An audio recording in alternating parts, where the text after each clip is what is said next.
Okay, so Harugumo, you have a lot of artillery power. You have a lot of offensive DPS. So if we just look at the little yellow triangle build here, what are we getting? Preventative maintenance, generally something you take on DDs. You're still going to have stuff knocked out. You're still going to have to repair. But it gives you a slightly longer engagement before you get stuff knocked out, before you have to repair. If you're in clan battles, not being dead is tantamount. It's the most important thing. This could help you be not dead, so you would take this. In random battles, there's some people that don't take this. They feel like they're just going to play really safe, fire over islands, fire from smoke, whatever. They want to put the point somewhere else. You can do that. I wouldn't recommend it unless you're an advanced player, and if you're an advanced player, you're not asking somebody for captain builds. So, take this. Last stand, same thing.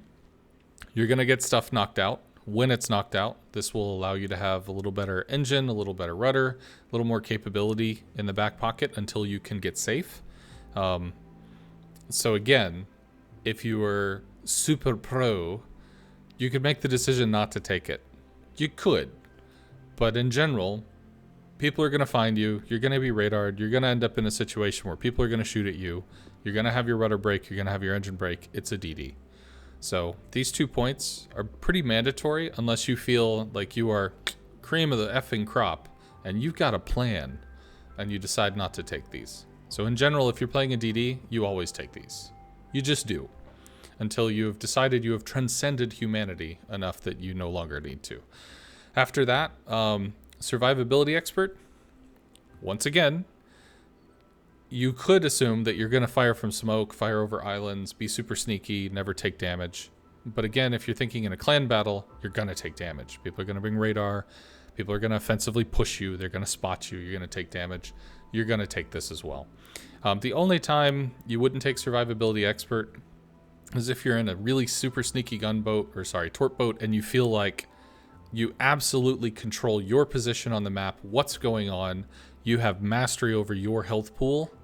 But being in a gunboat, when you shoot, there's always the possibility of being spotted because of gun bloom, or somebody's rushing your smoke or something, or people blind fire your smoke.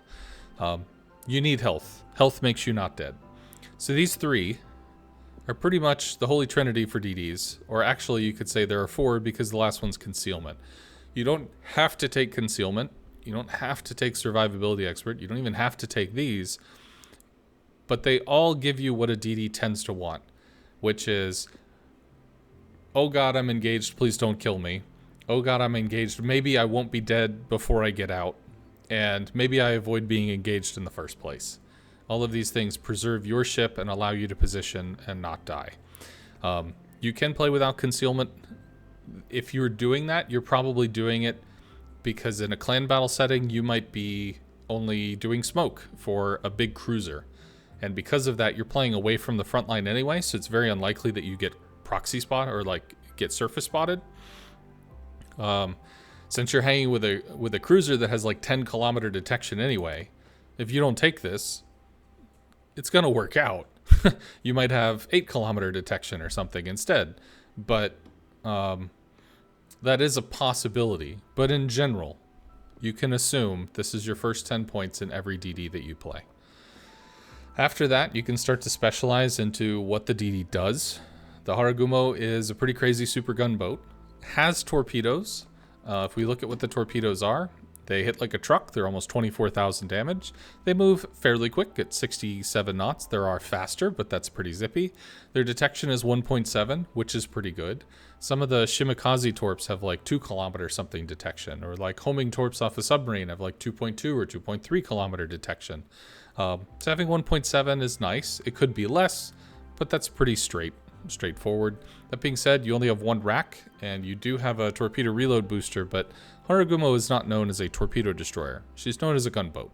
If you want to play a torpedo destroyer, that's what the Shimikaze does. Harugumo has torps. They're gnarly, but it's not her main feature. So we don't really have to worry about buffing her torpedo stuff over here. We could leave that alone. So if we decided that we're a gunboat, decided that we're probably taking damage, Adrenaline Rush helps us be a gunboat. Let's say we take half of our ship's worth of health damage. We're down to 50%. It's plus 10% gun output, plus 10% to our reload. Or we reload 10% faster. Would definitely consider main battery AA specialist, because that's just, again, it's a main battery reload buff. It's 5% faster. 5% is not a lot, but it matters over time. And it also matters if you and an enemy Harugumo faced up and you had this and they didn't, and you were both equally accurate and had the same amount of health, you win, because you shoot slightly faster. So having Adrenaline Rush, having main battery, these are probably pretty big. Demolition Expert could do it, could also not do it. That's up to you. Your fire chance is 5%. It's not that great. I mean, you're going to be showering out a lot of shells, potentially hundreds of shells, but it's not that great. So technically, +1 is 20% more fires off of that base fire chance if you want to do it. It's more, but you've got pretty good pen. You have 30mm pen on a Harugumo, so as long as you're hitting the enemy, you're probably beating them up. The only difference being, like, if you're firing on a battleship, you'd really have to focus in on the superstructure.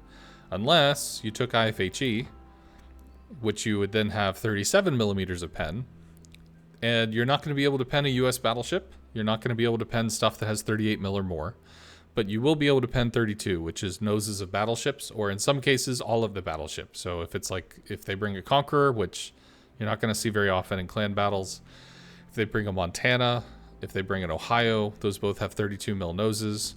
If they bring a St. Vincent, it's 25, so you wouldn't even need this to just kind of pepper the nose with HE. If they bring a Kremlin, I think the top of the Kremlin is 32mm. It's the lower part that has a thicker amount of armor, so you could technically pepper the top of the nose in the superstructure. But IFHE is kind of a personal decision. I don't think it's mandatory for the Harugumo.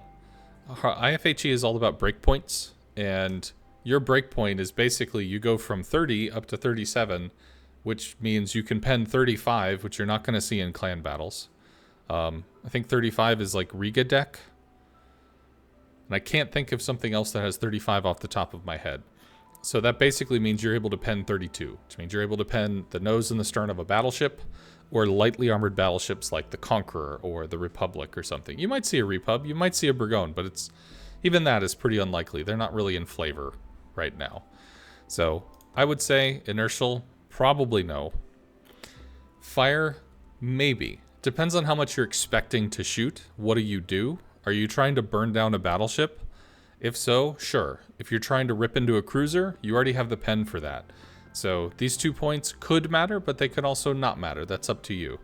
Are you using smoke for a cruiser? If so, this is 10% more active duration in terms of drawing the smoke across a large line for your cruiser to use, or to smoke up forward aggressively so that you and the cruiser can push up aggressively.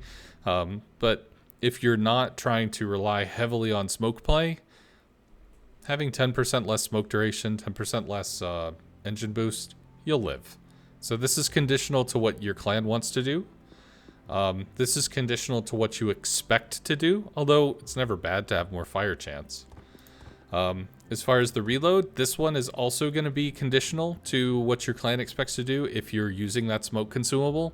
If you are, having it slightly faster reloading is probably important, because if you're smoking up a cruiser and that smoke goes down and the cruiser's exposed, they may get wrecked. Depends on what you're doing. So the sooner you can get the smoke out, the better. Worth considering, may not matter, worth considering. So likely pick, clan dependent, not worried about the torpedoes. Really don't have to worry about gun feeder. Your reload is extremely low. I would not worry about incoming fire. I would not worry about priority target. AP's not bad. AP Harugumo, the 100 millimeters, I think primes off like 16, so you could actually use AP shells into superstructure and just prime. The Fen Yang can do that actually. It can be pretty gnarly, but if you look, the HE damage is 1200 per shell. The AP is 1700 per shell. It's an increase of a little less than 50%. It's not bad, but fires are no joke, especially against larger targets. And in general, 30 mil, you don't have to worry about bouncing. You just have to hit something that's 30 mil plate or lower. So against cruisers, you just shoot them. You shoot them and they get hurt. Turret traverse, 11 seconds is not zippy, but it's fine. So turret traverse, probably no. So then it's going to come down to what other options do you have? If you're in clan battles, you're probably taking RPF, radio location.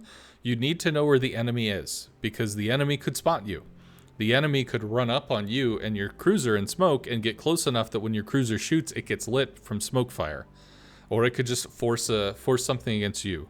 Having information in clan battles is extremely important because until the enemy says, "Hi, I'm here," you're kind of inferring where the enemy is. And this is giving you some information to infer off of. Dazzle is a little weird. I kind of think Dazzle has an order of operations weirdness to it. Basically, if you are locked onto a ship, locked onto a DD, and that DD goes dark, when the DD gets respotted again, Dazzle might be applied, but because you already have like lock-on data, I think you just sort of keep the lock-on data and your shells stay as accurate as they were. But if you instead had locked onto something else, the DD gets lit, Dazzle effect is applied, and you lock onto the DD at that point, I think the Dazzle does get applied there, in which case the shells are worse. So depending on what's going on, Dazzle could be helpful, it could not be helpful. I think it's conditional. I'm not totally dialed in on that yet. It's my supposition. Because there are sometimes where Dazzle just feels like it doesn't do anything. But the ship speed is nice, but you would not use this on a Harugumo. It's just not a thing. Harugumo is a slug. It's a bus that doesn't really like to turn or do anything. As far as Fearless Brawler, would you use this? It's very rare that you're going to be shooting in the open air or the open water just being spotted. Again, Harugumo is a brick. It does not juke. So if you're spotted, you're going to be shot. You're going to take hits. You're going to get hurt. You might get slaughtered. This is not something for you to pick in clan battles. You might choose to use this in randoms if you just want a hard min-max. You could theoretically do it. You'd do this in more like a Russian destroyer where you have the engine power to juke. But if you really just wanted to damage farm the ever-living crap out of stuff, you might trade concealment for this because you would be using increased range. Now, Harugumo shells are floaty. They are very small, which means they get pitched out really far and then they kind of fall like a feather. So if you can imagine like throwing a party balloon, you can throw it really fast and it just sort of stops in the air and goes down. That's kind of like what Harugumo does. Just meh, and then whatever. And then it's just raining on the enemy. If you feel that you can lead your shells out that far, probably against battleships, then you can increase your range out to 15 clicks. You could theoretically double range it if you want, but 15 is pretty comfortable for a DD. And while, yes, you are sluggish, if your engine boost is up, you might be able to do a little bit of juking back and forth and kind of engage a battleship at extreme range. But to be fair, if you were going to do something like this, you're probably doing it because you're comfortable and you've chosen to do it. If you're asking for a build, you're probably not there yet. So it's something that could happen, but nah. Still, range is not a bad choice because that's the difference between being 12 clicks off of something and not really being able to contribute because you're right on the edge. Maybe you're playing around Russian radar or something, and being able to contribute. Absolutely, because you have all kinds of range to work with. Your shells are just really effing floaty. Swift and Silence. I mean, you could use this theoretically. Again, if you skipped Concealment Expert, your detection's kind of up there, but I just re-brought this ship so it wouldn't have Concealment module on it. It'd have basically 7-click conceal. Although I think the legendary module's in slot 5, so you wouldn't have concealment there either. But you could theoretically run this if you're running with a cruiser and speed you up a little more. You could draw the smoke line a little longer, but it would also slow your main battery reload. It's probably not a thing you'd pick. So with all that being said, in terms of clan stuff, you're probably looking at something like this. So these, when you take damage, it's probably a little more likely that you're going to survive. When you take damage, it's a little more likely you're going to survive. 6-9 is a hell of a lot more comfortable than 7-7, even if you have a cruiser backing you up. RPF is generally just an accepted thing you're going to have in clan battles because you need the information. And if you are taking a destroyer slot, you're probably on the front line or expected to provide information. Cruisers might be more heavily invested in damage, whereas you're probably more heavily invested in like functionality. You could drop Adrenaline Rush, move it somewhere else. Maybe if you wanted to do the inertial fuse. As far as the additional smoke, you could do that. 3 smokes is a lot of smokes, so could go for the 4th, and you could drop Adrenaline Rush. This is a guaranteed 5%. This is not guaranteed. The only way you get the 5% is losing 25% of your ship. It'll happen, but ideally it doesn't. So that's up to you. But you can play around with that. And if you decide you really just don't need RPF, then you can use this instead for damage. It's probably going to come in the form of that. And you could throw it into AP, but you could also throw it into additional smoke duration because, again, the smoke can be useful for you. It can be useful for an ally. It can be generally useful. So this is not really something that's a priority by any means, but it's there. Or you can actually speed up your torps. Taking it from 67 to 70, the 5% difference is a difference in reaction time. I don't remember what this is off the top of my head, but the 1.7 kilometers detection at 67 knots is probably something like, I'm going to BS a number here, 7 to 8 seconds. So the 5% difference, maybe it shaves off a second or shaves off half a second or something. The less time that somebody has to react to the torpedoes coming in on them, the more likely they actually hit. So it's up to you. If you're looking for something in randoms and you're trying to hunt for PR, I would suggest you make sure you include Demolition Expert and probably make sure you include main battery. You could drop this because you'd be getting slot 6 having main battery, but it all comes down to just doing stupid amounts of damage, so you might even move that over. Is there anything else you could drop? You could drop Last Stand, I guess. Then have a 1-pointer for this, so you could run your smokes a little faster. That's kind of sus, though. But having the additional range can be extremely useful. But again, these shells are floaty AF, so good luck with that. But it is nice. If you don't, it's perfectly fine. 12.6 is a decent amount of range. Could hurt people with that. Probably more answer than you were looking for, but that's how to think about commander skills. Look at them all, kind of plug them in. What's my win condition? What's my situation? What am I trying to do? And then you'll see which ones kind of stand out. Oh, this would help me if I'm trying to do that. This one, not so much.